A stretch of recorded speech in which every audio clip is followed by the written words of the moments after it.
श्री कृष्ण श्री कृष्ण श्री कृष्ण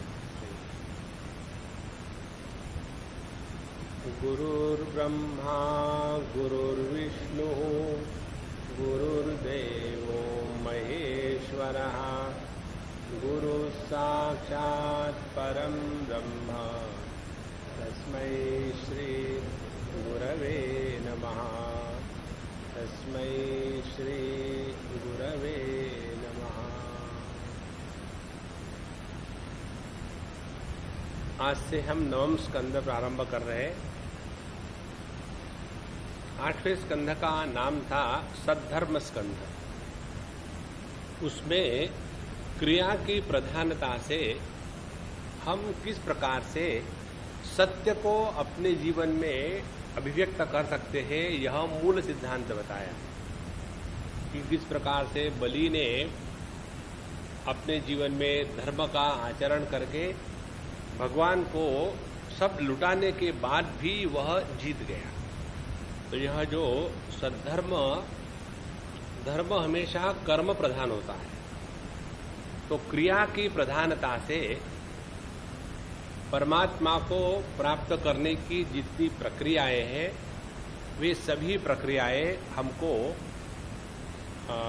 8वें स्कंध में प्राप्त हो गई। अब नवम स्कंध प्रारंभ होता है और इसमें इस स्कंध का नाम है ईशानुकथा स्कंध। ईशानुकथा स्कंध माने जितनी भी यहाँ मनु के राजाओं की इत्यादियों की कथाएं हैं, वे सभी की सभी कथाएं एक ही बात मुख्य रूप से बताती है। और पहली बात यह है कि राजा चाहे कितना भी बली हो, कितना भी शक्तिशाली हो, हरेक को आखिर में जाकर के अपने आप को भगवान के सामने समर्पित करना पड़ता है। कुछ यहां टिकता नहीं दुनिया में। चाहे हम कितने भी शक्तिशाली हो, एक दिन इस दुनिया को छोड़ के जाना है। दूसरी बात, प्रत्येक राजा के जीवन में कोई ना कोई कम से कम एक ऐसी बात थी कि जिसको यदि हम समझे, जीवन में उतारे, तो हमको भी परमात्मा के दर्शन इसी जीवन में हो सकते हैं। तीसरी महत्व की बात ये रही कि इस स्कंध में भी 8वें स्कंध के जैसे 24 अध्याय है।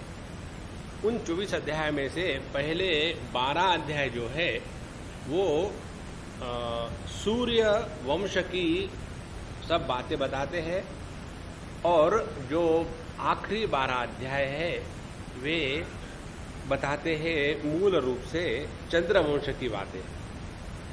और इसमें अनेक राजाओं के नाम और उनके पुत्रों के नाम, फिर उन्होंने कैसा किया, क्या किया, ये बताते बताते फिर हम आ जाते हैं भक्ति के सिद्धांत पर, अम्बरीश राजा के चरित्र में। तो पहले जिस प्रकार से स्कंद प्रारंभ होता है वैसे ही प्रारंभ करेंगे। राजोवाच प्रथमोध्यायः। प्रथम अध्याय में राजा परीक्षित पूछते हैं, मन्वंतराणि सर्वाणि त्वयोक्तानि श्रुतानि मे वीराण्यनंत वीर्यस्य हरे तत्र कृतानि च योऽसौ सत्यव्रतो नाम राजर्षिर्द्रविडेश्वरः ज्ञानं योतीत कल्पान्ते लेभे पुरुषसेवया स वै वैवस्वतपुत्रः मनुरासीदिति श्रुतं त्वत्तस्य सुताश्चोक्ता इक्ष्वाकु प्रमुखा नृपाः तेषां वंशं पृथक् ब्रह्मन् वंशानुचरितानि च कीर्तयस्व महाभाग नित्यं शुश्रूषतां हि नः ये भूता ये भविष्याश्च भवन्त्यद्यतनाश्च ये तेषां न पुण्यकीर्तीनां सर्वेषां वद विक्रमान्। राजा परीक्षित कहते हैं कि आपने जितने भी बड़े बड़े राजा पहले मनवंतरों में हो गए और उनका जो ऐश्वर्य युक्त चरित्र था, वीर्याणि अनंत वीर्यस्य, और उन्होंने जैसा जैसा चरित्र किया आपने बताया, उसका मैंने श्रवण किया। उसी प्रकार से आपने पिछले स्कंद में और पिछले कल्प की बात बताई, वहां किस प्रकार से सत्यव्रत राजा ने योग्य प्रकार से धर्म का आचरण किया। धर्म का आचरण क्या किया? उस मछली के भलाई के लिए उसने अपने आप को लगा दिया और उस आचरण के प्रबल से, प्रभाव से वह इस कल्प में वैवस्वत मनु बन गए। और ये भी आपने बताया कि उनके जो इक्ष्वाकु इत्यादि पुत्र है उनका भी वर्णन किया। अब आप हमको ये बताइए कि इस वंश में जो अनेक प्रकार के भिन्न भिन्न राजा हो गए या हो गए थे, उनके चरित्र वर्णन करिए, क्योंकि हम हमेशा कथा सुनने के लिए बड़े लालायित रहते हैं। नित्यम शुश्रूषताम ही नहा, हमको कथा सुनने में बड़ा आनंद आता है। अब देखो, एक कथा सुनने की बात बचपन से, कई घरों में बच्चे ऐसे होते हैं, शाम आने के बाद माता पिता बड़े दुखी होते हैं। क्यों पूछेंगे कि डैडी एक कहानी बताओ। अब रोज कहां से कहानी ले आए, और कोई भी कहानी शुरू कर देते पापा या मम्मी, तो कहते नहीं वो हमको मालूम है, वो हमको मालूम है। तो कथा सुनने की बात सभी को बचपन से अच्छी लगती है। तो हमको यदि कथा सुननी ही है तो ऐसी कथाएं सुने, श्रवण करें कि जिसके द्वारा हमारा मन प्रभु के चरणों में लग जाए। और इसीलिए जो वैवस्वत मनु हो गए हैं, अभी है, होने वाले हैं, उन सभी के बारे में आप हमको विस्तार से बताइए। अपना मन जब जागृत हो जाता है तब वह मन इस जगत में भेद का प्रतिपादन, समर्थन और दर्शन करता है।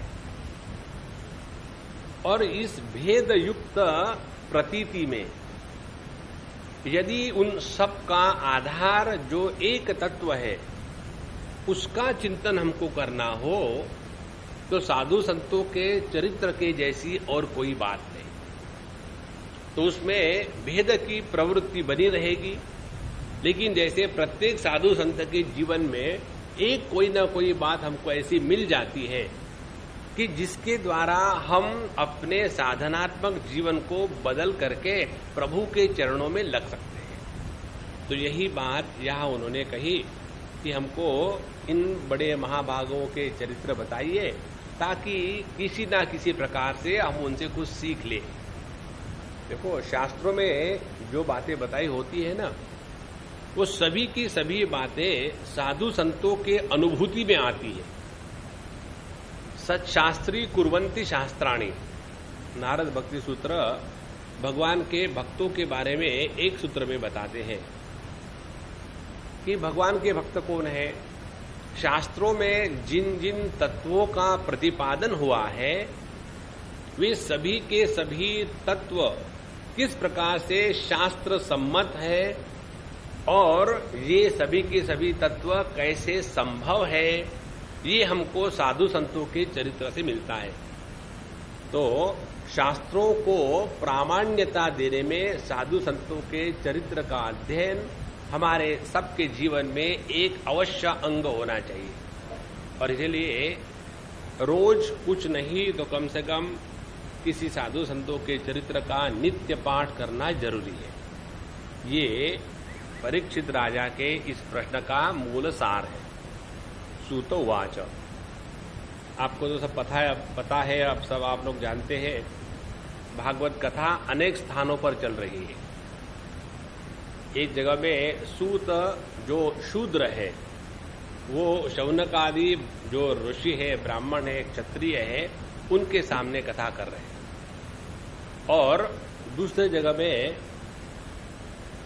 कथा चल रही है जो सब कथा है, माने एक बार विंडो खोल दी तो डायरेक्टली बाय डिफॉल्ट आ जाता है सूत शौनक, और उसके बाद बीच में नई नई विंडो खुलती गई है और उसमें अनेक कथाओं का विस्तार हो रहा है। तो अब यहाँ सुखदेव जी महाराज परीक्षित जी को क्या बताते हैं, ये सूत जी बता रहे हैं। एवं परीक्षित आराध्या सदसी ब्रह्मवादिनाम पृष्ठ प्रोवाच भगवान शुकः परम धर्मविद। तो शौनकादि ऋषियों सुनो। तो ब्रह्मवादी ऋषियों की सभा में राजा परीक्षित ने जब ऐसा प्रश्न किया तब धर्म के परम मर्मज्ञ जो सुखदेव जी महाराज है उन्होंने कहा। तो प्रश्न पूछने वाला जो परीक्षित था वो जगत से अब संपूर्ण वैराग्य को प्राप्त हुआ था और उसके बाद उस मन को उसने कहाँ लगाया? भगवान के चिंतन में। और भगवान के चिंतन में लगने के लिए उन्होंने अनेक प्रकार का आलंबन लिया। पहले भगवान के चरित्र, भगवान के गुणगान, फिर भगवान के अवतार, अब आ रहे हैं भगवान के जो अनेक भक्त हो गए हैं, भक्तों के चरित्र को लेकर के हम भगवान को समझ सकते हैं, जान सकते हैं। तो इस प्रकार से सुखदेव जी महाराज अब उनके प्रश्न का उत्तर देंगे। श्री शुक उवाच श्रूयतान् मानवो वंशः प्राचुर्येण परन्तप न शक्यते विस्तरतः वक्तुम वर्षशतैरपि। हे परीक्षित, ये मनुवंश का तुमने विस्तार से पूछा है, लेकिन मैं तुमको संक्षेप में बताऊंगा, क्योंकि सैकड़ों वर्ष तक भी यदि मनु के विस्तार, वंश के विस्तार के बारे में बताएंगे तो भी वह वर्णन ठीक से नहीं किया जा सकता है, क्योंकि यह मनु का विस्तार अत्यंत ज्यादा है और इसीलिए मैं तुमको एकदम संक्षेप में बताऊंगा। परावरेशाम भूतानाम आत्मा यः पुरुष परः स एवासीदिदं विश्वम कल्पान्ते नन्य किंचन। यहां फिर अब तत्व का प्रतिपादन शुरू होता है। इस जगत में जो भी कुछ है उन सब की आत्मा एक ही परमात्मा तत्व है और इस जगत के निर्मित के पूर्व माने पिछले प्रलय के बाद केवल वही रहता है और उसके सिवा इस जगत में कुछ नहीं है। इसी को कश्मीरी शैवाइज्म में शून्य कहते हैं, माने परमात्मा को छोड़ करके इस जगत में कुछ है ही नहीं। यहां से उन्होंने अब ये सभी राजाओं की कथा शुरू कर दी। तो यदि इस जगत में परमात्मा के सिवा कुछ है ही नहीं, माने जो भी कुछ है वो परमात्मा है, तो पहले हमको बताया जाए कि प्रत्येक व्यक्ति में परमात्मा का दर्शन करो, तो ये हमको संभव नहीं होगा, क्योंकि अभी भी हमारे मन में अपना अहंकार इतना भरा हुआ है, तो तू मैं करके मैं ऐसा क्यों कहूं, उसने ऐसा क्यों नहीं कहा। कब तक के ये छोटी छोटी बातों को लेकर के अपने मन को कलुषित करेंगे, तो ये बात समझ में तो नहीं आएंगी। फिर हमको बताते हैं मातृदेवो भव पितृदेवो भव। कम से कम अपने माँ बाप में तो भगवान को सस्पेक्ट करना शुरू कर दो। Suspect the presence of divinity in your own mother and father. और ऐसा करने के बाद ट्रेनिंग मिल रहा। और फिर आचार्य देवो भव, फिर साधु संतों में आचार्य में भगवान का दर्शन करना शुरू कर दो।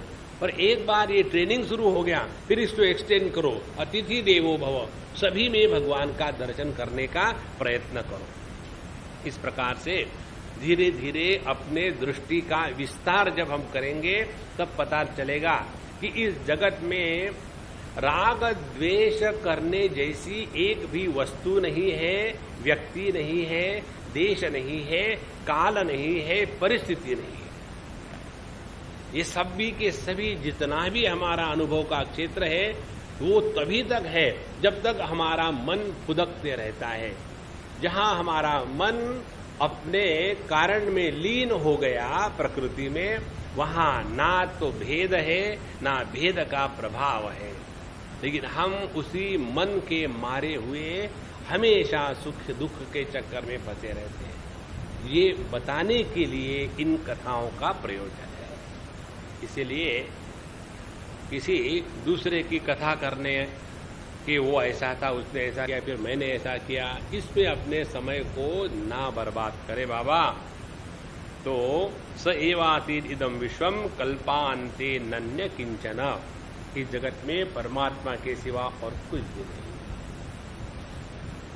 यदि भगवान की कथा सुनने के बाद अपने हृदय में वैराग्य का निर्माण नहीं हुआ, तो हमने केवल जैसे टेप रिकॉर्डर सुनता है न कथा, क्योंकि जब हम बोलते हैं तो सुनता है, और सुनने के बाद रिकॉर्ड करता है। और जब किसी को पूछो क्या क्या सुना, दबाओ, उसको दबाओ, खट खट खट कर शुरू। हम आश्चर्य करेंगे, तुमको सब याद है। फिर इलेक्ट्रॉनिक सिंबल थोड़ी बात है।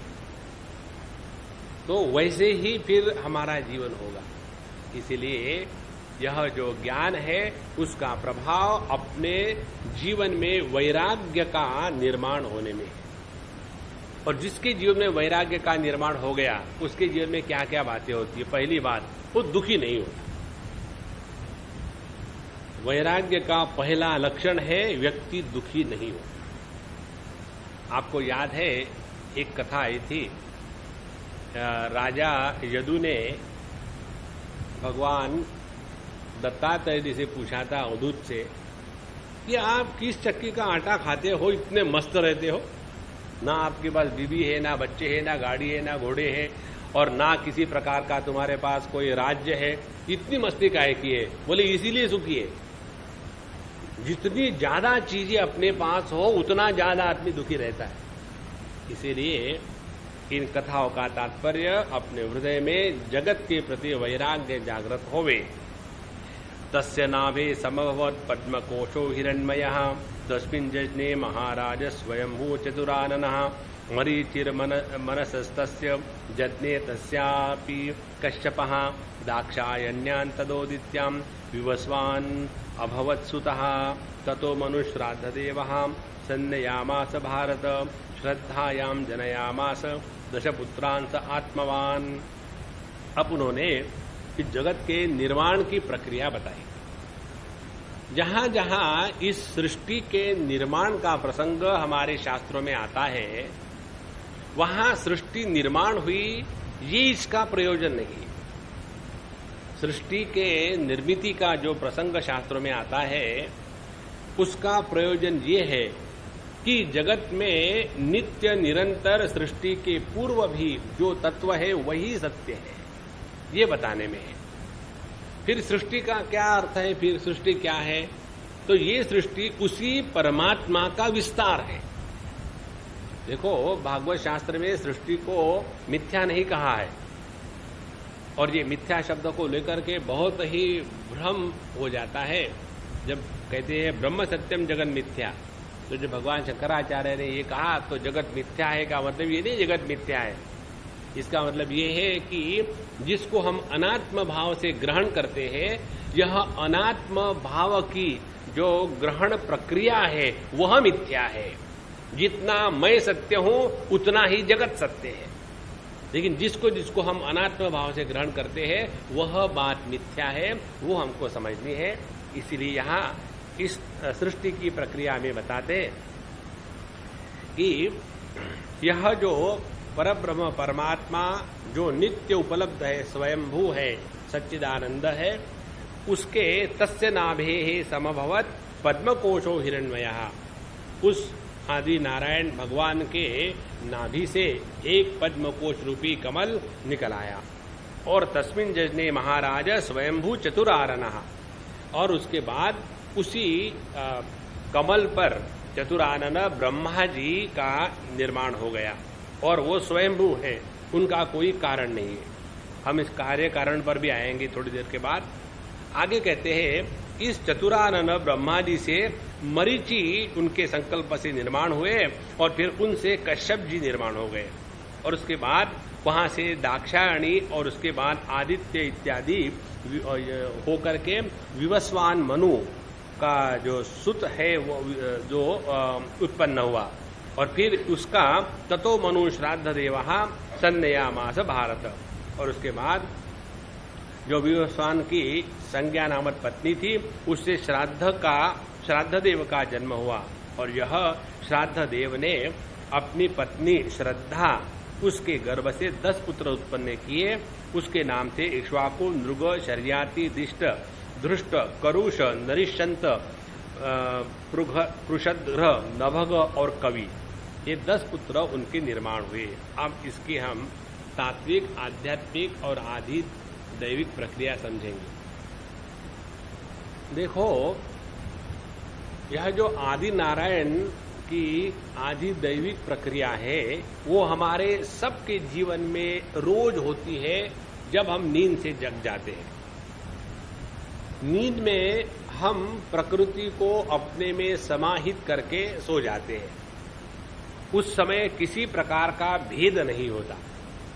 इसीलिए सुषुप्ति अवस्था और ईश्वर की अवस्था यह सामान्य है। ईश्वर कौन है? जहां किसी प्रकार का भेद नहीं है वह ईश्वर है। सुषुप्ति अवस्था में भी हमारा किसी प्रकार का भेद नहीं होता, ना तो नाम को लेकर के, ना तो धर्म को लेकर के, ना तो देह को लेकर के, किसी प्रकार के भेद के रहित जो स्थिति है वह है ईश्वर की स्थिति। अभी ईश्वर से फिर जो कमल निर्माण हुआ और उस कमल में चतुरानन ब्रह्मा जी का निर्माण हुआ, तो यह जो शुद्ध चैतन्य है, यह शुद्ध चैतन्य को ही नारायण कहते हैं। तो इस शुद्ध चैतन्य नारायण में यह स्वयं प्रेरित स्वयंभू शक्ति है, जिसके द्वारा वो स्वयं ही ये अपने मन बुद्ध चित्त अहंकार ये 4 प्रकार से विभाजित हो जाता है। इसके लिए कोई कारण नहीं। जैसे आप लोगों ने पढ़ा होगा, जब बताते हैं ये बायोलॉजी वाले टीचर लोग, सेल डिवीजन कैसा होता है, तो कहते हैं पहले जो सेल है फिर वो थोड़ी फूल जाती है। क्यों फूलती है? वो अपने आप फूलती है, उसके प्रश्न मत पूछो, फूल। उसके बाद उसके जो सेंट्रियोल होते हैं 2 आंखें, वो मिकी माउस के जैसे न्यूक्लियस के ऊपर में, वो धीरे धीरे ऐसी अलग होने लग जाते हैं। और वो जब अलग होते हैं उसी समय वो न्यूक्लियस की यदि वॉल होगी तो वॉल डिसॉल्व हो गई, और फिर उसके जो क्रोमोसोम है उनको लॉन्जिट्यूडिनली डिवाइड होकर के वो अलग अलग होकर के 2 पेयर्स में ऐसे स्पिंडल के द्वारा खींचे जाते हैं। वो खींचने के बाद फिर वहां सेल वॉल बन जाती है और बाहर की जो सेल है वो 2 में टूट गई। इस प्रकार से 1 सेल से 2 हो गया। लेकिन गुरुजी ऐसा क्यों होता है? इसलिए होता है कि तुम ऐसा नहीं लिखोगे तो फेल होगे। हाँ, फिर ठीक, इसका कोई कारण थोड़ी है। इसी प्रकार से यह जो शुद्ध चैतन्य है, यह शुद्ध चैतन्य स्वयं ही अहम इदम भावों में बढ़ जाता है। यह जो शुद्ध चैतन्य की अहम इदम भाव में बंटवारा है, इसी को कहते हैं ब्रह्मा जी का निर्माण होने का प्रारंभ हो गया।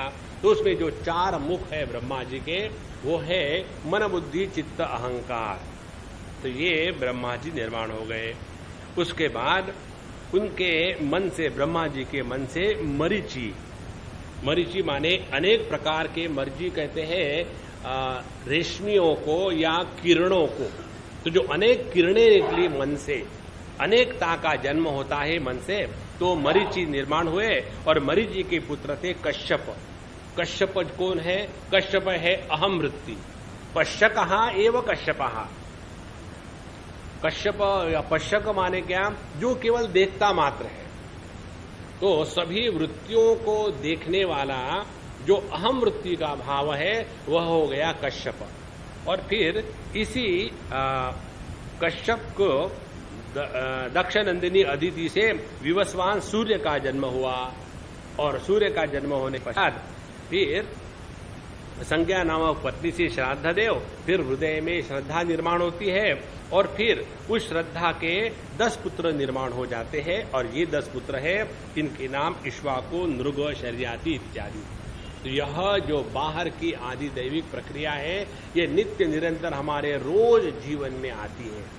इसीलिए ध्यान करने की एक ये सूक्ष्म प्रक्रिया बताते हैं संत लोग। सुबह जब नींद खुलती है तो चिल्लाना मत, मेरी चाय कहाँ है, नहीं तो क्या, फिर सो जाएंगे, तो क्या है।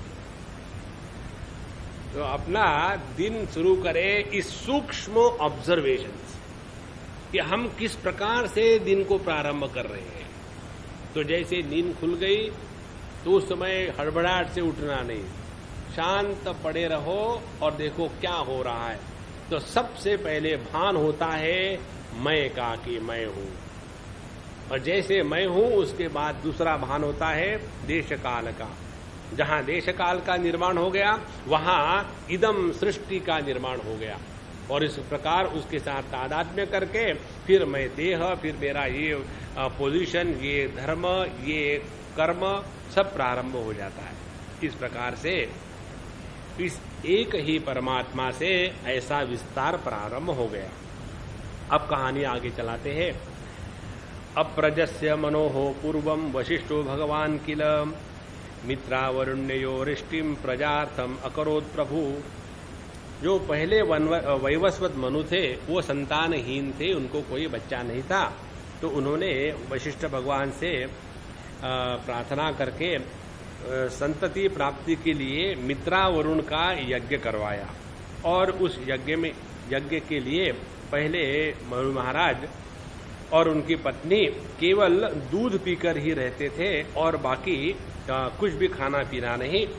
और उस समय भले यज्ञ किया था पुत्र प्राप्ति के लिए, लेकिन पति पत्नी की किसी भी बात पर सहमति नहीं होती। ये यहां से है, पहले कपल से है, आज की बात नहीं। तो यदि किसी पति पत्नी की सहमति किसी पर होती है ना, तो समझ लेना है एबनॉर्मल है, नॉर्मल नहीं। तो पति पत्नी इसीलिए पैदा किए भगवान ने, ताकि हर चीज में एक दूसरे के दोष देखे, झगड़ा करे, तब जाकर के जीवन में मजा आता है। नहीं तो सुबह से शाम तक के इडली खाते रहो, पागल हो जाओ।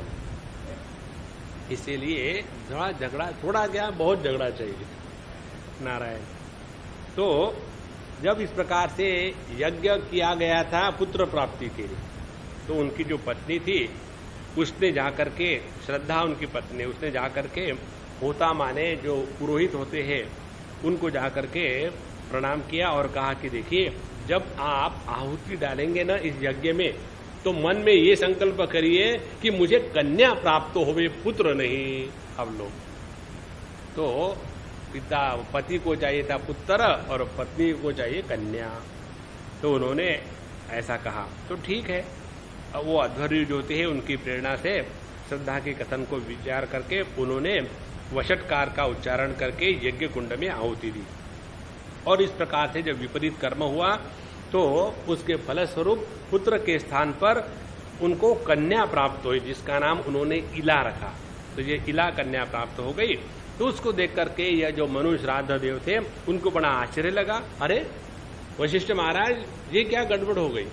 हमने तो पुत्र के लिए ये यज्ञ करवाया था और कन्या कहाँ से आ गई?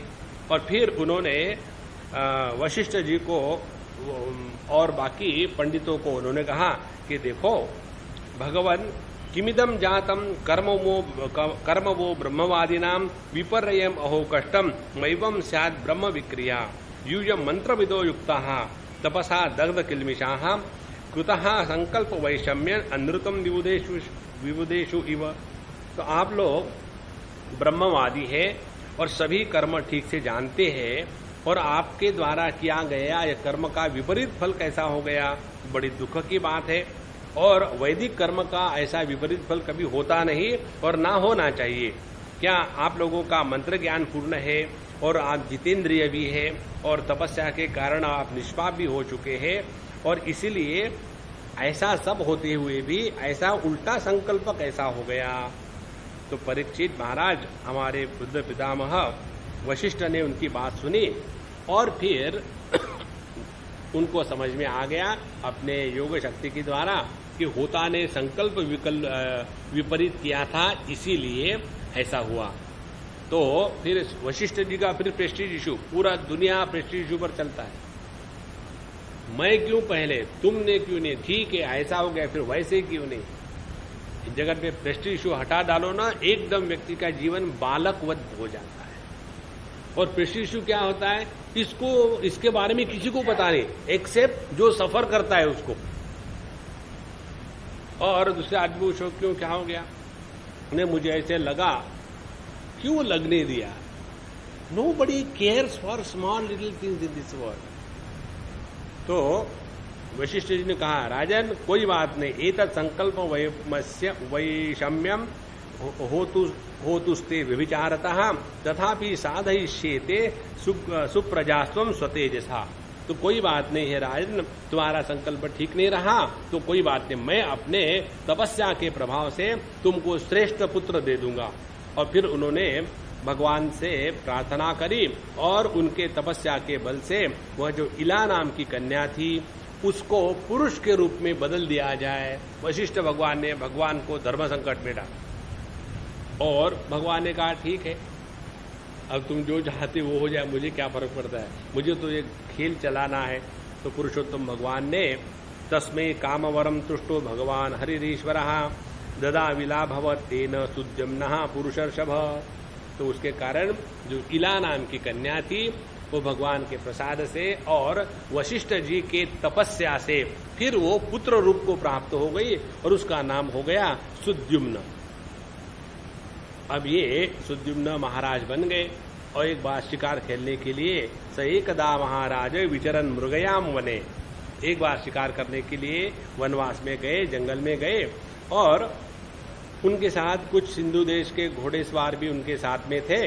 और उस प्रकार जब गए तो उन्होंने अपने हाथ में धनुष्य बाण इत्यादि लेकर हरिणों का पीछा करना शुरू कर दिया। और ऐसा जब भागते भागते वहां गए तो वहां मेरू पर्वत की तलहटी में जो भगवान शंकर और पार्वती के विहार का स्थान है उसमें पहुंचे। और जब वहां वो पहुंचे तो और मजा आया। क्या मजा आया? जैसे उस जंगल में पहुंचे तो सुद्युम्न फिर औरत बन गया और उसका जो घोड़ा था वो घोड़ी बन गया।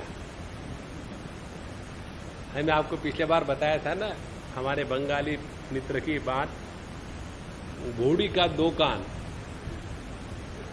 बंगाली में घड़ी की दुकान कहना हो तो घोड़ी का दो कान। तो उनको आश्चर्य लगा कि ये कैसे हो गया, मैं तो बड़े मुश्किल से पुत्र हुआ था, आदमी हुआ था, फिर रिवर्ट बैक हो गया और मेरा घोड़ा भी घोड़ी हो गया है। और जितने भी अनुचर उनके साथ थे वो सभी के सभी स्त्री रूप को प्राप्त हो गए और उनके मन में बड़ी उदासीनता आ गई कि ये कैसा हो गया। तो राजा परीक्षित ने फिर हम लोगों के लिए प्रश्न पूछा, कथम एवं गुणो देशः केन वा भगवान कुतः प्रश्नमेनं समाचक्ष्व परम कौतूहलम हिनः। ये कैसा देश था और कैसी विचित्र बात है, कोई कहां घुस जाए और सडनली आदमी से औरत हो जाए।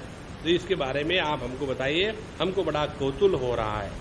श्री शुकोवाच, ऐसी बात है, एकदा गिरीशम द्रष्टु मृषया तत्त सुव्रताः दिशो वितिमिराभासः कुर्वन्तः सौपागमम्।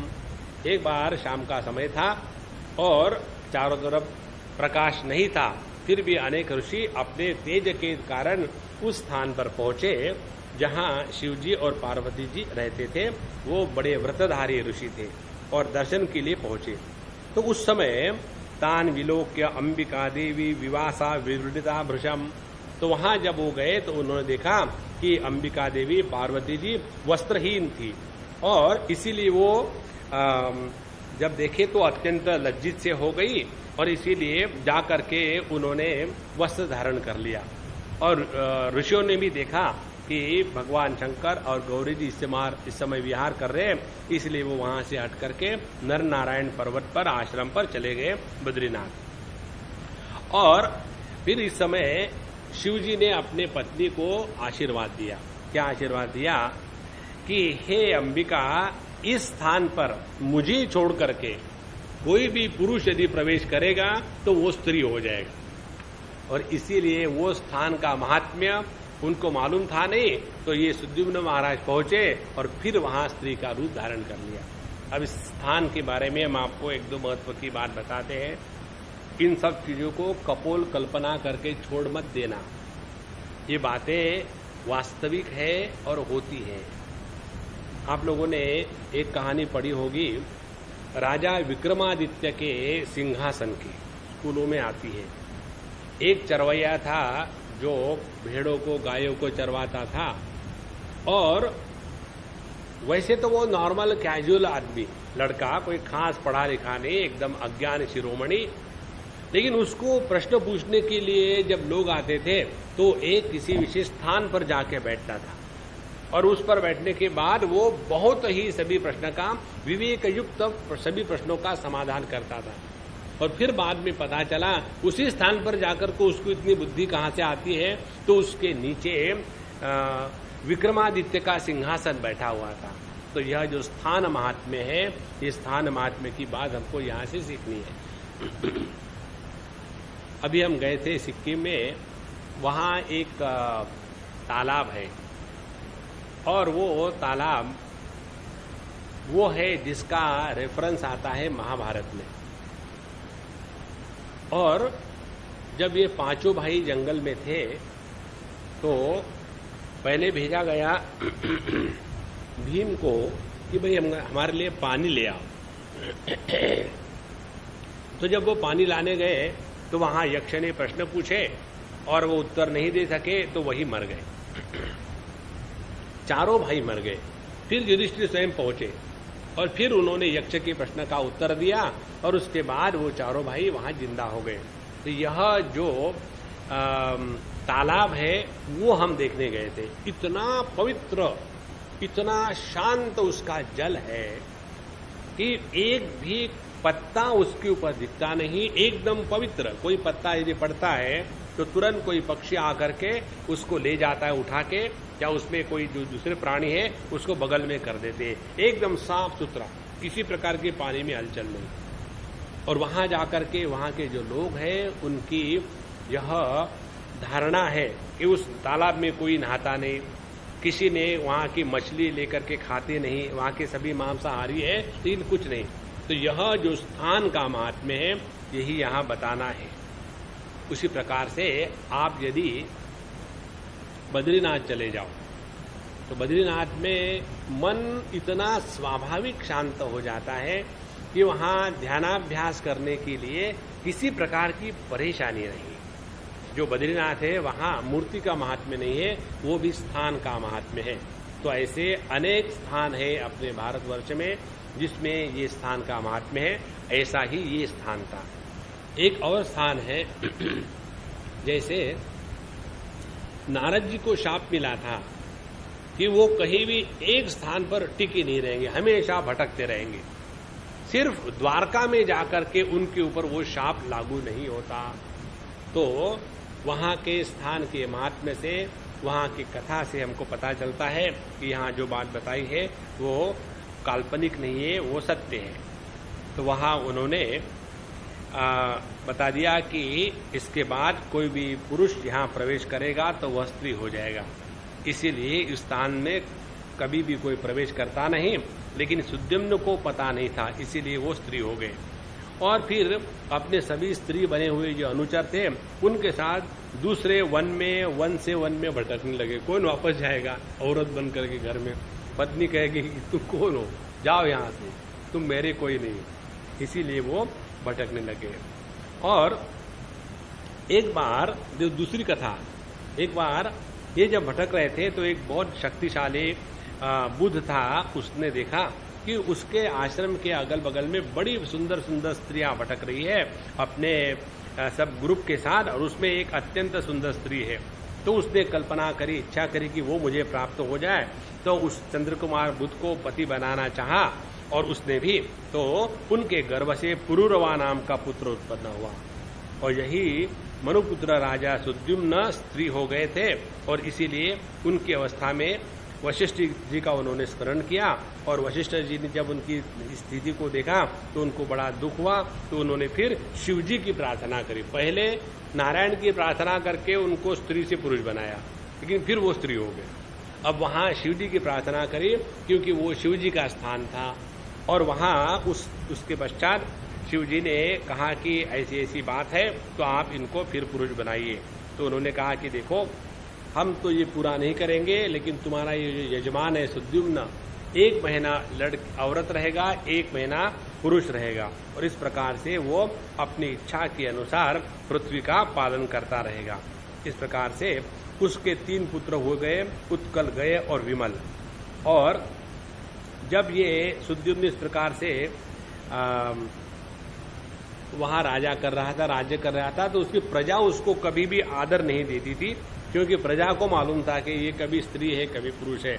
और ये सब जब उसको आदर इत्यादि प्राप्त नहीं हुआ तो उसने सभी का सभी राज्य अपने पुत्र को दे दिया और स्वयं तपस्या करने के लिए वन में प्रस्थान किया। अब ये पूरी कथा हमने सुन ली। अब इसको अपने जीवन में उतारने की प्रक्रिया ढूंढने। इस कथा में देखो कितनी बात आ गई। कोई स्त्री बनता है, फिर पुरुष बनता है, फिर स्त्री बनता है, माने जीवन में अनेक प्रकार की संभावना है। ऐसे नहीं कि हमेशा ही हम करोड़पति रहेंगे, कभी करोड़पति रहेंगे, कभी रोडपति बनेंगे। उसमें से क निकल गया तो रोडपति हो गए, और यही दुनिया का नियम है। लेकिन हम यदि ये कल्पना करके बैठे, नहीं पहले जब हम करोड़पति थे तो हमारे पास तो 10 गाड़ियां थी, अब हम क्यों टैक्सी चलाए?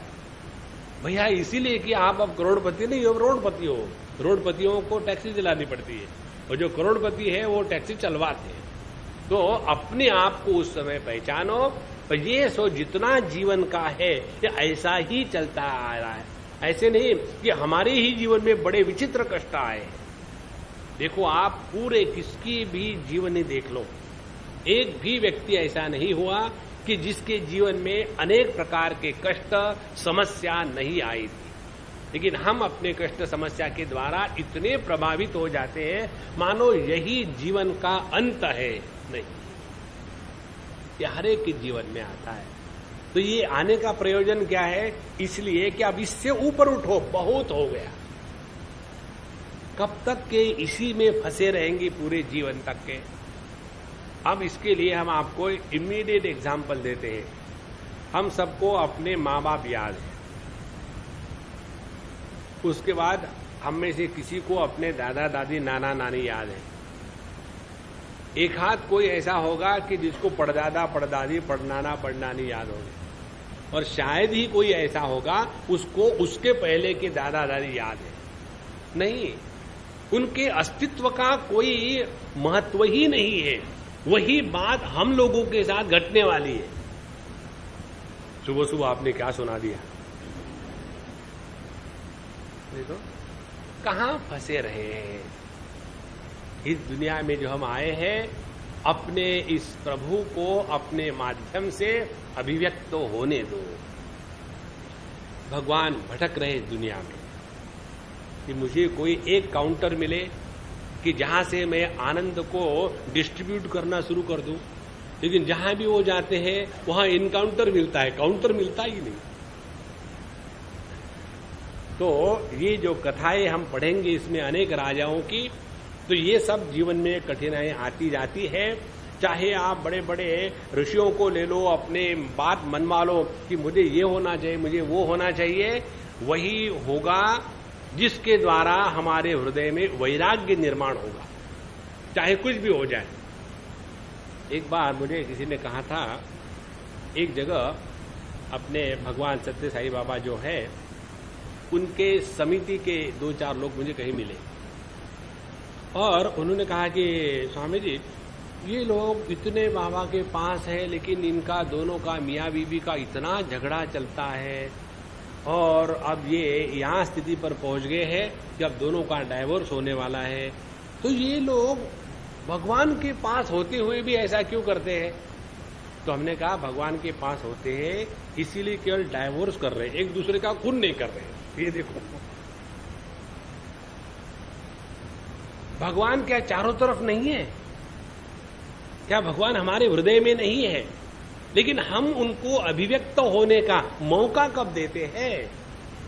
इसका कारण यही है, हमने यही सोच रखा यही सब कुछ सत्य है, इसको पकड़े रखे पकड़े रखे। अपने देह की तरफ देखो, पहले कितना चब्बी चब्बी स्वीटी स्वीटी था, अब चर्बी चर्बी,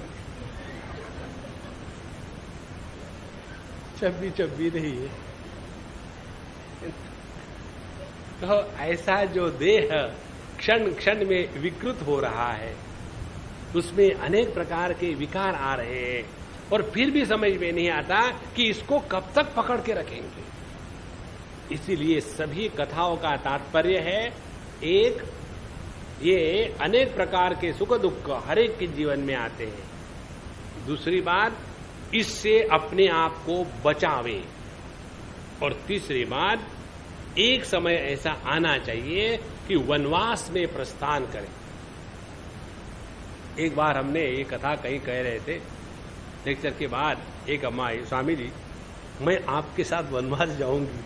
मैंने बोला कि माता मुझे सुखी रहने दो। वनवास का तात्पर्य क्या है? वन माने एक, ओ नहीं वन, अकेले रहो। नहीं तो ऐसे नहीं, let us go for a solitary walk together. अरे सॉलिटरी वॉक है तो टुगेदर कैसे जाएंगे? तो इन सब चीजों से हटा करके अपने आप को प्रभु में लगावे। देखो, इसीलिए एक बात समझ लेना, मुझे कई लोगों ने पूछा 2-4 जगह में कि स्वामी जी हम सोच रहे हैं कि अब हमारा सब कुछ हो गया है, उस समय हम आश्रम में थे, हम सोचते हैं कि हम आश्रम में आकर के रहेंगे। हमने कहा मेंटल हॉस्पिटल में कौन जाते हैं? कोई व्यक्ति ये कहेगा कि अब मैं मन की शांति चाहता हूं इसलिए मेंटल हॉस्पिटल में जाता हूं। नहीं, मेंटल हॉस्पिटल में पागल जाते हैं। यदि तुमको अपने आध्यात्मिक जीवन की साधना करनी है तो पहले घर गृहस्थी से निकले और आश्रम में पटके नहीं। जाना है तो अकेले रहो, वृंदावन चले जाओ, ऋषिकेश चले जाओ, वाराणसी चले जाओ या जगन्नाथपुरी चले जाओ। एक छोटा सा कमरा ले लो और कमरा लेकर के अपना खाना खुना बनाओ, प्रेम से खाओ और वहां भगवान का नामस्मरण करो। अनेक प्रकार कहेंगे। अभी की बात है, एक पति पत्नी, पति है 80 नॉट आउट और पत्नी है 72 नॉट आउट। दोनों घर में रहते हैं अपने बच्चों के साथ, पोतों के साथ। अब उनके दिमाग में आया कि हमको संन्यास लेना है और उन्होंने अपने गुरु महाराज को पकड़ा कि महाराज हमको संन्यास दे दो। महाराज ने कहा ठीक है ले लो संन्यास, फ्री है। उनको संन्यास दिलवा दिया। कपड़े बदले, वो बूढ़े होने के कारण लुंगी नहीं बांध सकते क्योंकि कब खुल जाएगी पता नहीं, इसीलिए कॉम्प्रोमाइज कि लुंगी के स्थान पर वही लाल कपड़े की पैंट पहन लेंगे, ऊपर से शर्ट लाल कपड़े का, सब कुछ हो गया। और रहेंगे कहां? उसी घर में, घर नहीं बदलेंगे। अब देखो कैसा व्यक्ति में मुश्किल का कार्यक्रम शुरू हो गया। वो अपने को तो वो सन्यासी मानने लग गए क्योंकि मेकअप बदल गया, लेकिन पब्लिक तो नहीं मानती ना। अरे वो अपने शर्मा जी, तो उनको तो पब्लिक शर्मा जी कहेगी और ये अपने को स्वामी गड़बड़ानंद कहेंगे। और उसके बाद जो स्वामी को आदर मिलता है वो उनको जब नहीं मिलता तब उनको गुस्सा आता। देखो, और ऐसा करते करते करते करते पिछले 5 साल से मैं उनको जानता हूं। इसे मैं जब देखा तो इतने विक्षेपित, इतने पागल के जैसे, इसको डांट उसको डांट, किसी को भी डांटने लगे। क्यों? कि Swami ji is meant for डांटिंग everybody. और जब हम गए, अब उनको देखा तो हमने उनके बच्चों को कहा कि जरा पापा का ख्याल रखना। बोले स्वामी जी आपने कहा अच्छा हो गया, मैं आपसे कहने वाला था, आप उनको कुछ समझाओ। तो मैं उनके साथ बैठा अकेले में। हमने कहा प्रभु आप में का गृहस्थ अभी मरा नहीं। आप कहते तो हो कि मैं सन्यासी हूं। सन्यासी किसी को खाना खाने के लिए घर में नहीं बुलाता, उसका घर ही नहीं है। आपने मुझे खाने पर क्यों बुलाया? नहीं, मैंने सोचा मेरे बच्चे हैं। मैंने बच्चे किसके हैं? सन्यास लेने के बाद कोई बच्चा बुच्चा नहीं होता। नहीं होता? फिर पोता? पोता भी नहीं। पकड़ने का प्रयत्न करते हैं। इसीलिए इन सब चक्करों से हट करके, दूसरा उदाहरण आपको बताएं। एक कपल है 30-35 साल से ऋषिकेश में रहता है, पति पत्नी, बच्चे बच्चे का कोई चक्कर नहीं, भगवान की कृपा से वहां रहते हैं। उन्होंने एक छोटा सा ब्लॉक जैसा बनवा लिया है, कमरा। वहां अपना बना कर खाना खाते हैं, गंगा जी में नहाते हैं। वहां जितने सत्संग होते सत्संग सुनते हैं, किसी से कुछ लेना नहीं, कुछ देना नहीं। और वहां एक बड़े महात्मा है, उनके सत्संग में नित्य जाते हैं। और 30 साल से पिछले जा रहे हैं, लेकिन उस महात्मा ने इनको एक बार भी पूछा नहीं तुम्हारा नाम क्या है, कहां से आए बेटा। ये क्यों नहीं पूछा? क्योंकि उस महात्मा का कोई आश्रम नहीं। देखो, यदि किसी महात्मा का आश्रम हो तो जिसके भी साथ व्यवहार होगा तो उसमें व्यवहार में ही होगा। अब इससे कितना मिल सकता है? मेरे लिए नहीं, आश्रम के लिए। आश्रम पब्लिक के लिए, फॉरगेट अबाउट इट। देखो, इन सब चीजों को छोड़ करके प्रभु के चरणों में लगना है, ये हमको इस कथा से प्राप्त हुआ। अन्यथा हम इसी में फंसे रहेंगे और कोई हमको आखिरी दम तक मदद नहीं करेगा। इसके साथ साथ प्रथम अध्याय समाप्त हुआ और द्वितीय अध्याय प्रारंभ होता है। इसमें पृषघ्र आदि मनु के 5 पुत्रों के वंश का वर्णन है। श्री शुकुवाच एवं गथेत सुद्युम्ने मनुर्वैवस्वते सुता वैवस्वतस्तुते पुत्र कामस्तस्ते पे यमुनायाम शतम समाह। इस प्रकार से जब सुद्युम्न तपस्या करने के लिए चले गए तब वैवस्वत मनु ने पुत्र की कामना से यमुना जी के तट पर 100 वर्ष तक तपस्या करी। देखो, एक के बाद एक तपस्या, एक से हुआ कुछ तपस्या, सीखा कुछ नहीं, फिर दूसरे बच्चे के लिए तपस्या शुरू। उसके बाद उन्होंने संतान के लिए भगवान श्री हरि की आराधना करी और अपने समान 10 पुत्र प्राप्त किए, जिसमें सबसे बड़े इक्ष्वाकु थे। और ये इक्ष्वाकु जो है उनको उनके जो पुत्र थे इक्ष्वाकु के, उसका नाम था पृषघ्र। और ये पृषघ्र को वशिष्ठ जी ने गायों की रक्षा करने के लिए रख दिया और कहा कि देखो, यहाँ गायों की रक्षा करना ही तुम्हारा काम हो गया, उसी को करते रहो। एक बार बड़ी वर्षा हो रही थी और उस समय उस गायों के तबेले में एक शेर घुस आया और घुस आने के बाद गाय चिल्लाने लग गई। तो शेर जब वो गाय को खा रहा था तो रात को अंधेरा दिख नहीं रहा था, उसको लगा कि मैं शेर को ही मार रहा हूं, तो उसने बड़े जोर से तलवार से मारा तो गाय मर गई और शेर का केवल कान कट गया और वो भाग गया वहां से।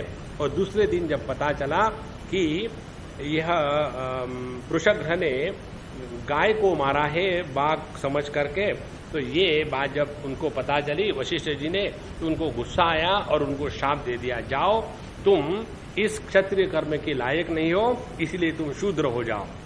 तो उस पृषघ्र ने अपने गुरुदेव का यह शाप अंजलि बांध करके स्वीकार किया और उसके बाद सभी मुनियों को पसंद होने वाले नैष्ठिक ब्रह्मचर्य के व्रत को धारण कर लिया। इस प्रकार से वह हमेशा भगवान के वासुदेव की भक्ति में लग गया। उसकी सारी आसक्तियां मिट गई, वृत्तियां शांत हो गई, इंद्रियां वश में आ गई और किसी प्रकार का संग्रह परिग्रह खत्म हो गया। और जिस प्रकार से यदृच्छा लाभ संतुष्ट, जो जो जीवन में आता गया उसी में संतोष से उसने अपने जीवन को बिताना प्रारंभ कर दिया। और इस प्रकार से जो आत्म संतुष्ट होकर के चित्त को उसने परमात्मा में लगा करके समाधि प्राप्त करी और फिर कभी जड़ अंधे बहरे के समान पृथ्वी पर विचरण करने लगा। और एक बार वहां जंगल में आग लगी, उसी में उसने अपने देह को आहुति समझ करके कर दिया और परमात्मा को प्राप्त हो गया। अब ये दूसरे पुत्र की कहानी। अब इसमें देखो, भले आप ठीक हो या गलत हो वो संबंध नहीं है। ये जो प्रश्न विचार पूछने की या विचार करने की जो पद्धति है वो एकदम गलत है। किस प्रकार से?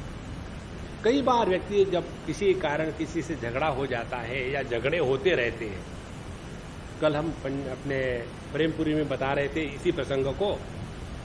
एक जगह एक पति पत्नी का झगड़ा होता था और वो पत्नी हमारे पास आई और आने के बाद उसने पूछा कि स्वामी जी ऐसी ऐसी बात हुई, अब मुझे बताइए इसमें मैं गलत हूं कि वो गलत है।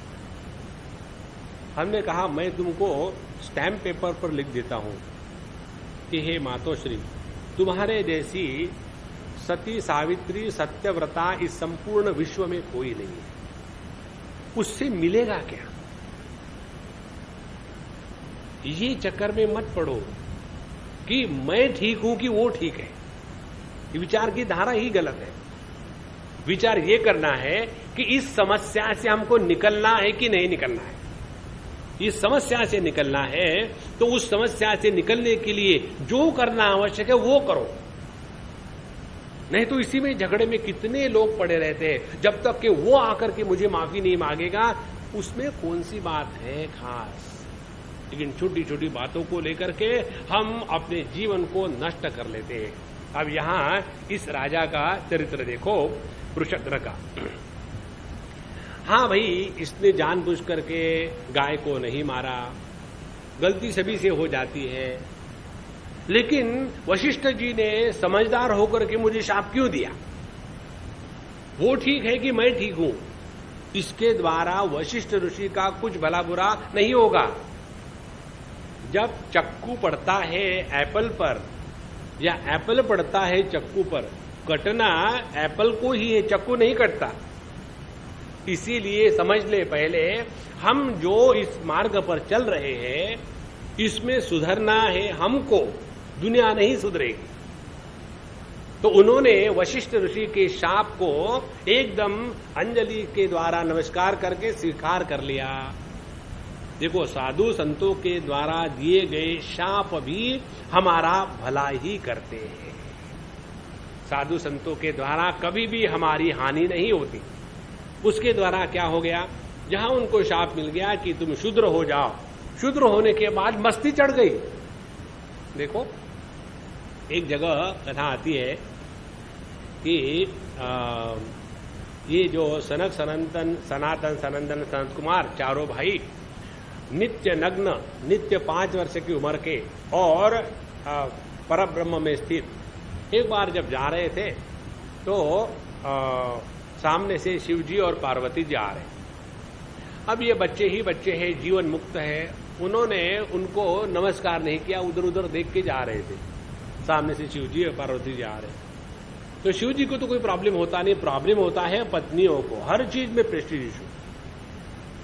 तो पार्वती जी को गुस्सा आया, मेरे पति को ये छोटे छोटे बच्चे नमस्कार नहीं करते, अपने आप को समझ क्या रखा है इन्होंने। ऊंट के जैसे गर्दन ऊपर लेके जा रहे हैं, जाओ तुम ऊंट हो जाओ। शाप देने के लिए टाइम थोड़ी लगता है, क्लिक तो शाप दे दिया। जब शाप दे दिया तो शंकर जी ने, शिव जी ने कहा कि क्यों तुमने शाप दे दिया? वो जीवन मुक्त है, वो मस्ती में है, उनके मन में मान अपमान कुछ नहीं है। नहीं नहीं, इन्होंने जानबूझकर तुम्हारा अपमान किया है और तुम मेरे पति हो ये मत भूलो। देखो प्रॉब्लम वो है, ये तुम्हारा अपमान नहीं, ये मेरा अपमान है। अच्छा भैया, तो ये सनत कुमारों को पूछा कि भाई बोले बहुत अच्छा है, अम्मा ने बहुत हम पर कृपा करी। कैसे?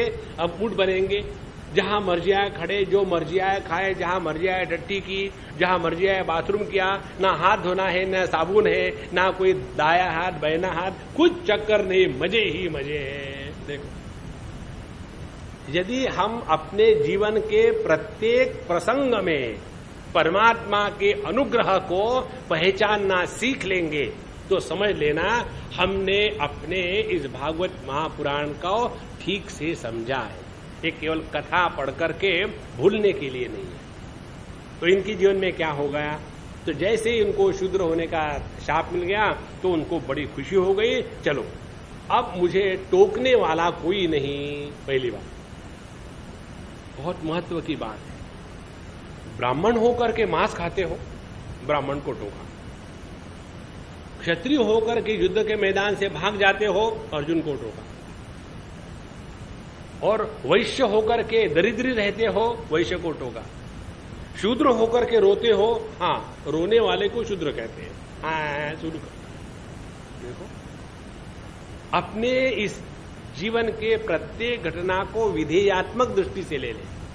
तो उन्होंने जब शूद्र होने का शाप मिला तो बड़ी खुशी हो गई, चलो अब सभी बंधनों से मुक्त हो गए। अब उन्होंने नैष्ठिक ब्रह्मचर्य को धारण कर लिया और उसके साथ भगवान के चरणों में अपने मन को लगा दिया। और भगवान की भक्ति करने के लिए सभी को अधिकार है। ऐसा नहीं कि ब्राह्मण चाहिए, क्षत्रिय चाहिए, वैश्य चाहिए। कर्म कांड में अधिकार के निर्णय को लेकर के बहुत झगड़े होते हैं। वेदांत का श्रवण करने के लिए साधन चतुष्टय संपन्न अधिकारिणाम अयम तत्वबोधो विधीयते। यह तत्वबोध ग्रंथ जिनको साधन चतुष्टय संपन्नता प्राप्त हो गई है उन्हीं के लिए है। अब हमारे भक्ति शास्त्र में सरल बात है, जो कुछ भी हो सबके लिए भक्ति स्वाभाविक है और अलाउड है। तो उन्होंने अपने मन को भगवान के चरणों में लगा दिया और एक बार ऐसी बात हो गई तो अपने आप मन की आसक्तियां नष्ट हो गई।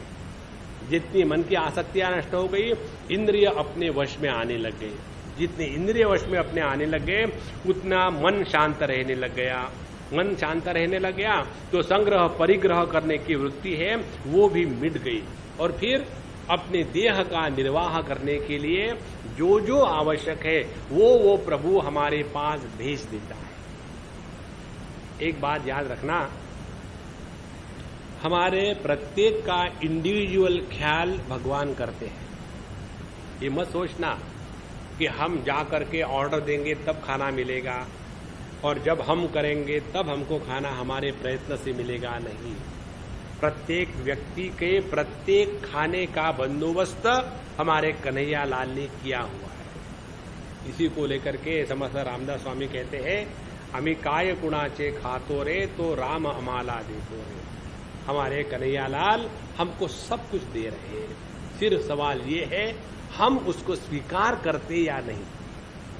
तो इस प्रकार से एक बार उनका मन परमात्मा में लग गया, जगत के प्रति वैराग्य हो गया, मन के सभी विक्षेप शांत हो गए।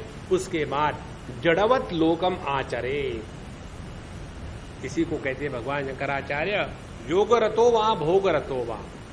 जो सहजता का जीवन प्राप्त कर लेते हैं उनके लिए फिर किसी प्रकार के वर्ण आश्रम उसके नियम कुछ लागू नहीं होते और ऐसे ही संत महात्मा इस सृष्टि का उद्धार करते हैं, इस जगत का भला करते हैं।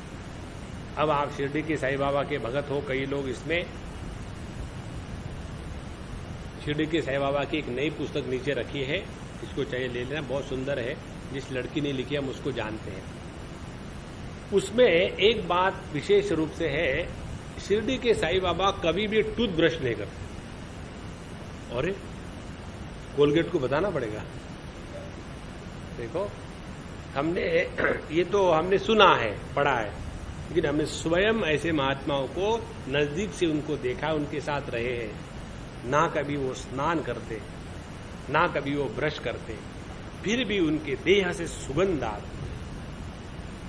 तो जिसका मन संपूर्ण विषयों से अपरिग्रहित हो गया, किसी के प्रति कोई आग्रह नहीं, संग्रह नहीं, दुराग्रह नहीं, ऐसा व्यक्ति अपने आप परमात्मा के साथ एक होकर के रहता है।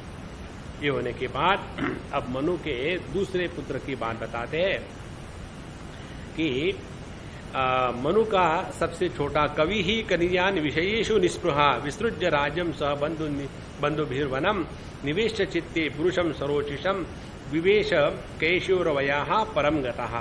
मनु जी का एक जो छोटा पुत्र था उसका नाम कवि था। वो बचपन से ही विषयों के प्रति अत्यंत निस्पृह था, किसी भी विषय में उसके मन को कभी ललचाया नहीं। तो उसने सभी का सभी राज्य इत्यादि छोड़ करके वो वन में चला गया और अपने किशोरावस्था में, किशोरावस्था का तात्पर्य है 9 साल के बाद, तो किशोरावस्था में ही वह भगवान का चिंतन में लगने लग गया और वही परम पद को प्राप्त हो गया। तो मनु की संतान यदि हम हैं तो हमारे सबका यही एक आद्य कर्तव्य बनता है कि हम अपने जीवन को परमात्मा की प्राप्ति में लगा दें। अपने अपने जीवन में झांक करके देखो, आज तक हमको जितनी उपलब्धियां हुई है या जितना नुकसान हुआ है, ये कोई विशेष हमारे लिए थोड़ी है, प्रत्येक के जीवन की यही कहानी है। लेकिन इसमें से कोई कोई ऐसे हैं कि अपने जगत के इस अनुभूतियों को लेकर के अपने जीवन की धारा को मोड़ करके परमात्मा के चरणों में लगाते हैं और उन्हीं से संतों का जन्म होता है। इसीलिए सभी चरित्र हमको यही बताते हैं कि ये न के न प्रकारेण किसी भी प्रकार से हमेशा परमात्मा का स्मरण करे। उसके बाद अगले पुत्र की कथा आती है। मनुपुत्र करुष के कारुष नामक क्षत्रिय उत्पन्न हुए और वे बड़े ही ब्राह्मण मग्ध धर्म प्रेमी धर्मवत्सला ब्रह्मण्या उत्तरा पथ गोप्तारहा और उत्तर पथ के रक्षक थे और धृष्ट के धाष्ट नामक क्षत्रिय हुए। अंत में इन्हीं के शरीर से ब्राह्मण बन गए। नृग का पुत्र था सुमति और उसका पुत्र था भूत ज्योति का पुत्र था वसु का पुत्र प्रतीक का ओघवान और ओघवान के पुत्र का नाम ही ओघवान था।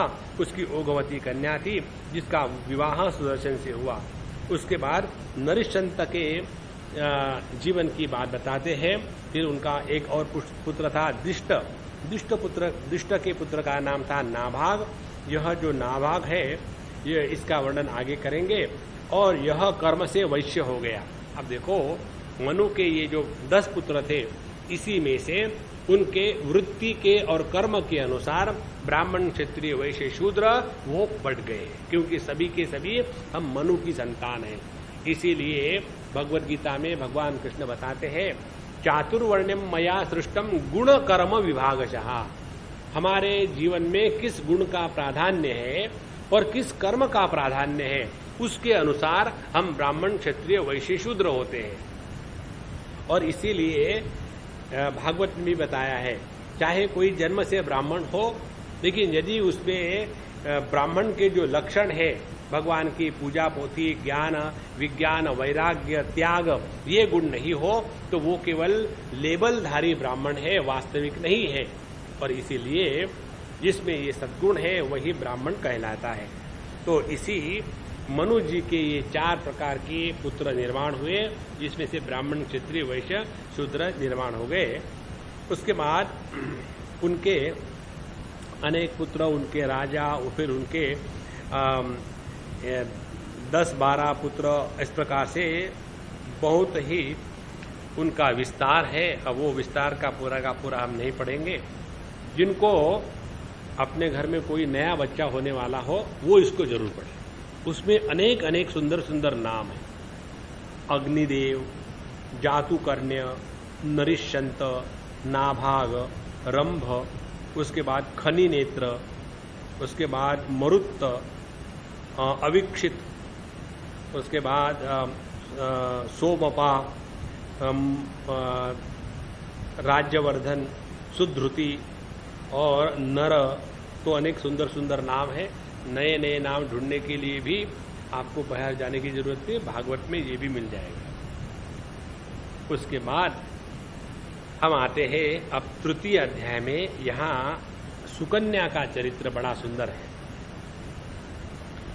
सुखदेव जी महाराज कहते हैं शर्याति मानवो राजा ब्रह्मिष्ठा स बभूवः शोवाम योवाम अंगिरसाम सत्रे द्वितीयम ऊचिवान सुकन्या नाम तस्यासीत् कन्या कमललोचना तया साधम वनगतो जगमच्चवनाश्रमम। मनुपुत्र शर्याति बहुत वेदों के अनुष्ठान करने में निष्ठावान थे, विद्वान थे। वो अंगिरा गोत्र के ऋषियों के यज्ञ में पहुंच गए और वहां पहुंचने के बाद देखा उनकी जो कन्या थी सुकन्या अत्यंत सुंदर आंखों वाली थी। और वहां जब शर्याती राजा अपने कन्या के साथ उस आश्रम में घूम रहे थे तो वो कन्या अपने सखियों के साथ सभी वहां के वृक्षों को, पेड़ों को सब जगह से देख रही थी। तो वहां एक जगह उसने देखा कि जैसे ये सांप का बिल होता है, बाबी जिसको कहते हैं, वहां उसने देखा तो 2 छेदों में से दिव्य ज्योति का प्रकाश बाहर आ रहा था। तो ये जरा नटखट थी, चंचल थी, थोड़ी बदमाश थी। तो उसने देखा कि ये जुगनू की जैसी लाइट यहां से कैसे आ रही है। तो उसने वहां का कांटा ले लिया और वो 2 छेदों में कांटा को ठोक दिया। तो उसी समय वो ज्योतियों का वेद हो गया और बहुत सारा खून निकलने लग गया। जैसे खून निकलने लग गया तो ये शर्याती राजा के जितने सैनिक थे उनका सबका मलमूत्र एकदम रुक गया, क्योंकि प्राणायाम की प्रक्रिया सार्वजनिक हो गई। ये होने से राजा ने कहा भाई किसी ने कुछ गलती करी क्या, क्योंकि गलती करे बगैर ऐसी बात नहीं हो सकती। तो उस समय डरते डरते सुकन्या ने कहा कि हाँ पिताजी, मेरे द्वारा ऐसा अपराध हो गया है। और ये जब सुना तो शहरवासी राजा बड़े दुखी हो गए, घबरा गए, और फिर उन्होंने इस च्यवन ऋषि को, जो उस मिट्टी के अंदर बैठे हुए थे, उनको प्रसन्न किया स्तुति इत्यादि करके।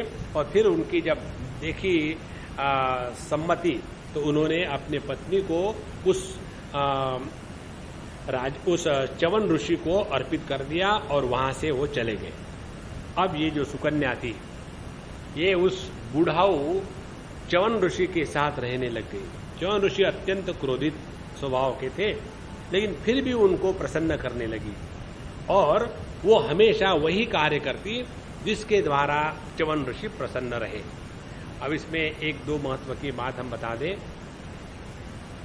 देखो, इस जगत में दो मन कभी भी सभी विषयों पर एक नहीं होंगे। ये भगवान का निर्माण कार्य ही ऐसा है।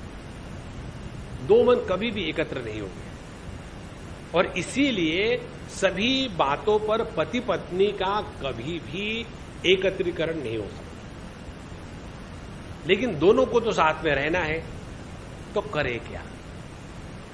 तो जो साधक वृत्ति का व्यक्ति है, उसने स्वयं होकर के अपने आप का समर्पण कर देना चाहिए। और समर्पण की बात स्त्रियों को जितनी आसानी से करने की क्षमता भगवान ने दी है, उतनी पुरुषों को नहीं दी। हम आपको हमारा ऑब्जर्वेशन बताते हैं। शक्तिशाली, मन की तगड़ी, बुद्धिमान, त्याग करने वाली जितनी स्त्री होती है, उतने पुरुष नहीं होते। पुरुष केवल देह से मोटे होते हैं, उनमें आत्मबल नाम की कोई चीज नहीं होती। कायर होते हैं, डरपोक होते हैं, और थोड़े भी कष्ट सह नहीं सकते। जितने कष्ट माताएं सहती है, उतने कष्ट पुरुष नहीं सह सकते। और इसीलिए स्त्री को मां का रूप और सर्वश्रेष्ठ रूप या पद दिया गया है। और ये बात हमको यहां से सीखनी है कि जब इनका विवाह हो गया सुकन्या का इस परम क्रोधी च्यवन ऋषि के साथ, तो उन्होंने निश्चय कर लिया, शादी के बाद लड़की का स्थान मायका नहीं होता।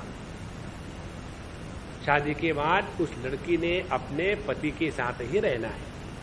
पति के साथ रहने के लिए अपने जीवन में त्याग को जागृत करना है। नहीं तो हमेशा तू मैं तू कब तक चलता रहेगा। लड़की के साथ शादी नहीं होती। मैं हिंदुस्तान की बात कर रहा हूं, क्योंकि दूसरे देशों में होता है। तो यदि हमको पुरुष के साथ ही रहना है, और पुरुष ऐसे अडेल टट्टू होते हैं, कहीं क्या मैन्युफैक्चर्स डिफेक्ट। तो यदि एक को छोड़ करके दूसरे के पीछे लगेंगे, तो क्या भरोसा है, वो भी उससे भी गया बीता निकल सकता है। इसीलिए अपने जीवन के इन सभी कठिन प्रसंगों को साधना के रूप में कन्वर्ट कर ले। देखो, और हम एक बुढ़ाऊ कपल को जानते हैं, दक्षिणी है, दोनों बूढ़े हैं। अब वो महात्मा जी हो गए कोई 84-85 साल के, और अम्मा होगी कोई 5-6 साल छोटी। वो महात्मा हमेशा हिटलर ब्रांड, और वो अम्मा, उससे हमने सुना है, उसने कहा, स्वामी जी जब हम आया इधर में, देखा हिटलर मिल गया, उसी दिन निश्चय कर लिया, अब अपने को कुछ नहीं करना है, जो बताएगा वो करेगा। दिन को 12 बजे वो कहता है हमको, बिकॉज साउथ इंडियन ना, तो हिंदी से प्रकार से पहले साउथ इंडियन, फिर बम्बई में आके सेटल हुए। बम्बई की हिंदी का प्रभाव उनके ऊपर में, वो कैसी भयानक हिंदी होगी। तो हम इधर आके सेटल हो गया, और होने के बाद वो हमको कहता है दिन को 12 बजे चंद्रमा कैसा है, तो हम कहता है बहुत ठंडा है, अच्छा है। इसके मुंह लगने से क्या मिलेगा? कुछ नहीं मिलेगा। और फिर हमने अपने पूरे शक्ति से भगवान से के साथ बात करना प्रारंभ कर दिया। देखो, हमने कभी भी इनसे कोई विरोध नहीं किया, जो कह दिया हाँ, रहना तो इन्हीं के साथ है ना। जो दूसरे को बदलने का प्रयत्न करता है ना, वो भगवान का भक्त नहीं है। और फिर धीरे धीरे धीरे धीरे अपने आप उनके जीवन में वैराग्य हो गया। क्यों? कि मैं जो कहूं वो पति ना कहेंगे तो कहना ही क्यों, शांत रहो। और फिर अपनी जितनी शक्ति है उन्होंने भगवान के नाम पर लगा दी। भगवान के फोटो से बात करेगी, पेड़ पौधों से बात करेगी, और ऐसा करते करते अब दोनों बुढ़ाओ हो गए। अब पलटा बदल गया है। अब वो कहते हैं कि मेरी पत्नी ही जो है वो मेरे साथ रह सकी, मुझे मालूम है मैं कितना भयानक व्यक्ति हूं। और उस समय वो कहती है अब मक्खन मत लगाओ, शी इज वेरी हैप्पी। देखो, तो जिसने अपने जीवन के कठिनाइयों को लेकर के अपने मन को परमात्मा के चरणों में लगा दिया है, वही अपने जीवन में भागवत को उतार रहा है। यह तो केवल हमारा नाम भागवत है, अविनाश भागवत, लेकिन भगवान का नाम नहीं इधर उधर। तो यह जो सुकन्या थी उसने अपने क्रोधी पत्नी की सेवा करना शुरू कर दी और प्रीणयामास चित्तज्ञा अप्रमत्ता अनुवृत्ति भी, कभी भी कोई गलती नहीं, एकाग्रता से जिसके द्वारा वो खुश रहे ऐसा बर्ताव करने लगी। और एक बार ऐसा हुआ कि उनके आश्रम पर अश्विनी कुमार आए तो उनका यथोचित सत्कार किया गया। और उस समय इस च्यवन ऋषि ने कहा कि देखो अश्विनी कुमार महाराज, आप तो दोनों समर्थ हो, मुझे ऐसा युवावस्था प्राप्त कराइए कि जो स्त्रियों को अच्छी लगती है, और आप सोमपान के अधिकारी नहीं हो, फिर भी मैं आपको यज्ञ का सोमपान कराऊंगा। इस प्रकार से दोनों में बार्गेन हो गया। फिर वहां वैद्य शिरोमणि अश्विनी कुमारों ने वहीं कहा कि ठीक है।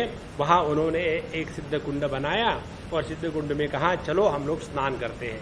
तो तीनों के तीनों सिद्ध कुंड में स्नान करने गए और जब बाहर निकले तो एकदम तरुण होकर के निकले। पहले च्यवन ऋषि इतने बुढ़ाऊ थे कि उनके नसें दिख रही थी, नाखून बढ़ चुके थे कि उनके पास जाने की किसी की इच्छा न हो, इतने गंदे थे। लेकिन जब वहां सिद्ध कुंड से निकले तो एकदम दिव्य देह धारण करके निकले। और वहां देखा तो 3 पुरुष निकले, 2 अश्विनी कुमार और एक ये, तीनों एक जैसे देखने के लिए अति सुंदर तेज पुंज। अब सुकन्या के सामने प्रॉब्लम आ गया, इसमें से मेरा पति कौन सा है? और वो यदि अमेरिकन ब्रांड होती तो सोचती क्या फर्क पड़ता है, फ्रेश है। लेकिन वह पतिव्रता थी, तो उन्होंने कहा कि देखो आप तीनों के तीनों एक जैसे अति सुंदर लग रहे हो, मुझे ये समझ में नहीं आ रहा कि मेरे पति देव कौन है। तो जो मेरे पति होंगे उन्हीं को मैं वर्ण करूंगी, वही मेरे साथ आवे। तो उनके ये शब्द सुनकर के अश्विनी कुमार जी को बड़ा अच्छा लगा कि इस पतिव्रता स्त्री ने अपने पातिव्रत्य धर्म का कभी भी उल्लंघन नहीं किया, कभी भी त्याग नहीं किया। उसके बाद वो वहां से चले गए और फिर उसी समय शर्याती राजा च्यवन मुनि के आश्रम पर आए। जब आश्रम पर आए तब उन्होंने देखा कि उनकी लड़की सुकन्या एक अत्यंत तेजस्वी जवान लड़के के साथ बैठी हुई है। तो उनको बड़ा दुख हुआ कि देखो सुकन्या, तुम क्या कर रही हो, एक जार पुरुष के साथ व्यवहार कर रही हो। तुम्हारे शादी मैंने ऐसे च्यवन ऋषि से कराई थी, और जो इस प्रकार से कर रही हो तो तुम स्वयं तो नरक में जाओगी और हमारे पूरे खानदान को ले जाओगी। मुझे तुम पर बड़ा नाश था, लेकिन तुम अत्यंत घृणास्पद कार्य कर रही हो। तो उन्होंने कहा कि पिताजी एकदम लेक्चर झाड़ना शुरू मत करिए, जरा शांत से सुनिए। ये देखो, जिनको आपने देखा था च्यवन ऋषि को बुढ़ाऊ, वही यहाँ अश्विनी कुमार के प्रभाव से अब तारुण्य को प्राप्त हो गए हैं, और वही मेरे पति है। इसमें मैंने कोई भी गलत कार्य नहीं किया। तो उसके बाद शर्याती ऋषि को, राजा को बड़ी खुशी हो गई। उन्होंने अपने पुत्री को गले से लगाया और फिर च्यवन ऋषि ने शर्याती से बहुत बड़ा यज्ञ करवाया और उस सोम यज्ञ करवाया, और उसमें उन्होंने अश्विन कुमारों को सोमपान करवाया। सोमपान अश्विन कुमार को इसीलिए अलाउड नहीं है क्योंकि वो सभी प्रकार के वनस्पतियों को तोड़ तोड़ करके औषधि बनाते हैं और इसीलिए उनको शाप मिला है कि तुमको सोमपान कभी करने को नहीं मिलेगा। जब ऐसी बात हो रही थी, उनको सोमपान दिया जा रहा था, तो इंद्र को गुस्सा आया। तो इंद्र ने अपने वज्र से चौन ऋषि को मारने का प्रयास किया, तो उनको उसी समय रोक दिया गया। तो इस प्रकार से शर्याति के और 3 पुत्र भी थे, उत्तानबरी, आनर्त और भूरिशेन। और आनर्त से रेवत हुए और रेवत से ही आगे जाकर के जो रेवती हुई, ये रेवती बहुत सुंदर थी, तो उसका विवाह किसके साथ किया जाए, यह जानने के लिए कुकुटमी जो रेवती का पिता था वो लेकर के ब्रह्मा जी के पास चला गया।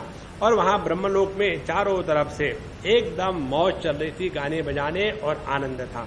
उसमें बताते हैं कि उस समय का जब ये कथा हो रही थी, ब्रह्मलोक में कोई भी बिना रोक टोक के जा सकता था। तो वहां कुछ देर ठहरे और नमस्कार करने के बाद ब्रह्मा जी से उन्होंने कहा कि मैं अपने कन्या के लिए योग्य उत्तम वर के लिए आपके पास आया हूं, तो बताइए। तो ब्रह्मा जी ने कहा कि देखो महाराज, तुम यहाँ भले क्षण भर के लिए रुके हो, लेकिन अभी तक पृथ्वी पर इतना समय बीत चुका है कि तुम्हारे पिता पुत्र क्या क्या है सभी के सभी खत्म हो गए, अब वहां कोई भी बचा नहीं है। और तुम जिसके साथ शादी करवाना चाहते हो वहां खंडहर पड़े हुए हैं, कुछ भी नहीं।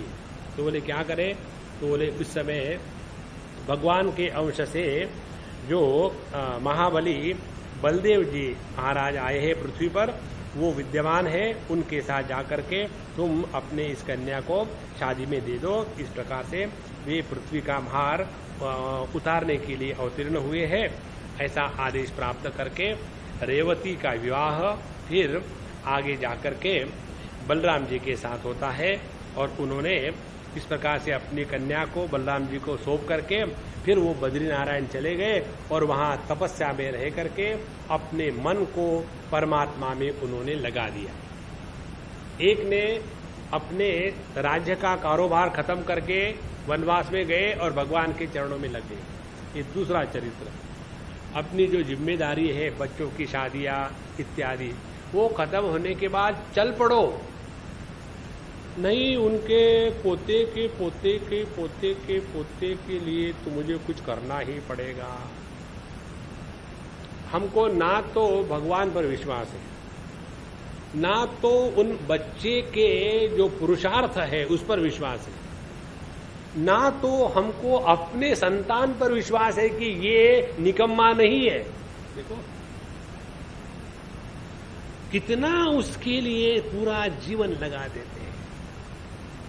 इसीलिए अपने जीवन का प्रायोरिटी हमको फिक्स करना है। भगवत गीता में भगवान कहते हैं, मत कर्म मत परमः मत भक्तः संगवर्जितः निर्वैरः सर्वभूतेषु यहा सहा माम एति पांडव। जिसके जीवन में सबसे श्रेष्ठ वस्तु मत परहा क्या है, तो परमात्मा है। तो अपने बुद्धि में हमने किसको महात्म्य दिया है, अपने जीवन का लक्ष्य निर्णित होता है बुद्धि ने जिसको महात्म्य दिया है उसके द्वारा। ये बुद्धि ने महात्म्य दिया है दुनिया को, तो दुनिया को प्राप्त करने का प्रयत्न करेंगे। बुद्धि ने यदि महात्म्य दिया है भगवान कृष्ण को, तो भगवान कृष्ण का जप करेंगे। बुद्धि ने यदि महात्म्य दिया है शिव जी को, तो ओम नमः शिवाय का जप करेंगे। तो हमारे बुद्धि निर्णय लेती है कि जगत में सबसे महत्व की बात कौन सी है। इसीलिए ये चरित्र हमको बताता है अपनी जिम्मेदारी एक समय तक, एक मर्यादा तक, उसके बाद सबको छोड़ छाड़ करके अपने मन को प्रभु में लगाओ। यही इन सभी चरित्रों से मिलता है। इसके बाद नाभाग और अम्बरीश की कथा आती है 4th अध्याय से, उसको हम कर लेंगे। अब यही विराम करते हैं। ओम पूर्णमदः पूर्णमिदं पूर्णात् पूर्णमुदच्यते पूर्णस्य पूर्णमादाय पूर्णमेवावशिष्यते। ओम शांति शांति शांति। हरि ओम। श्री गुरुभ्यो नमः। हरि ओम।